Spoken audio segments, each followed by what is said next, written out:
Naglatag ng mga alternatibong hakbang ang Department of Agriculture Region 2 pang matulungan ang mga magsasaka sa gitna ng patuloy na pagdaas ng presyo ng abono sa merkado. Sa panayam ng Bombo Radyo Kawayan kay Ginoong Roberto Bosania, ang Regional Technical Director ng DA Region 2, inamin nito na umaabot na sa 2,400 pesos hanggang 2,800 pesos ang presyo ng urea kada sako. Bukod pa sa nararanasang kakulangan sa supply.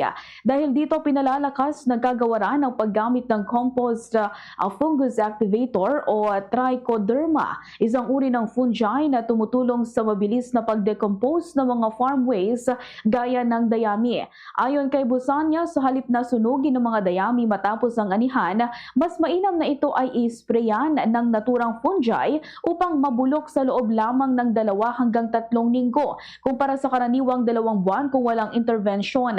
Ang mga nabulok na dayami sa 1 ektarya ay katumbas na ng 2 sako ng urea. Kaya malaking tipid ito para sa mga magsasaka at makatutulong pa sa pagpapaganda ng kalidad ng lupa. Para sa taong 2026, target ng DA Region 2 na makapag-recover ng 13,500 na ektarya gamit ang tinatayang 270,000 packs ng naturang activator na libreng ipinapamahagi. Bukod sa paggamit ng dayami, isinusulong din ng kagawaran ang Agri-N+, isang uri ng biofertilizer na naglalaman ng mga bakterya tulad ng Azospirillum, Bacillus, and Rhizobium na kayang mag-convert ng nitrogen mula sa hangin upang magamit ng mga pananim.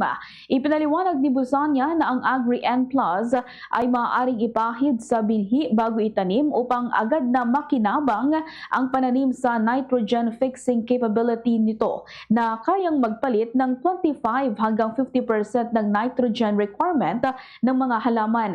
Dahil sa inisyatibong ito, inaasahang mababawasan ang pagdepende ng mga magsasaka sa mamahaling kemikal na abono. Hinikayat din ng opisyal ang mga lokal na pamahalaan, kooperatiba at pribadong sektor na makiisa sa produksyon ng mga naturang biofertilizer upang mas marami pang magsasaka ang makinabang. Sa ngayon patuloy ang pamamahagi ng mga nasabing kagamitan sa iba't ibang lalawigan sa Region 2 habang pinalalakas ang produksyon nito upang maging mas accessible sa publiko. Umaasa ang DA na sa pamamagitan ng mga alternatibong ito ay mapapababa ang gastusin sa pagsasaka at mapapalakas ang kabuang produksyon ng pagkain sa rehiyon. Ganito ang bahagi ng pahayag ni Regional Technical Director Roberto Busania. At ang problema pa ay yung supply. Kahit may pera ka, kung ang problema naman ay supply, ito hindi ka rin makakabili.